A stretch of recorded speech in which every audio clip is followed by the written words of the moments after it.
దేవుడు మనల్ని ఎడబాయి. నేను నీకు తోడుగా ఉంటా జీవితాంతం అని ప్రమాణం చేసిన భర్త తోడుగా ఉండలేకపోయినా దేవుడు మనకు తోడుగా ఉంటాడు.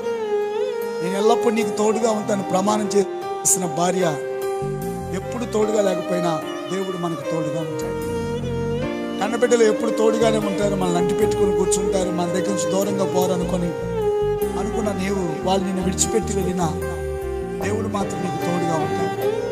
ఏ సమయంలోనైనా ఏ స్థితిలోనైనా ఆయన మనకు తోడుగా నడిపించగలిగిన దేవుడు, శక్తివంతుడు. యోబుకు అన్నీ ఉన్నప్పుడు అందరి దగ్గరే ఉన్నారు. యోబుకు అన్నీ పోయినాక అందరూ దూరం అయిపోయారు. యోబుని విడిచిపెట్టలే దేవుడు. ఎందుకంటే దేవుడి నామాన్ని కనపరచడానికి యోబు అవకాశం ఇచ్చాడు కాబట్టి దేవుడు ఈ యోబుని విడిచిపెట్టలేదు. కాబట్టి దేవుని కృపను బట్టి యోబు మరలా రెండంతలుగా దీవెన పొందాడు. కాబట్టి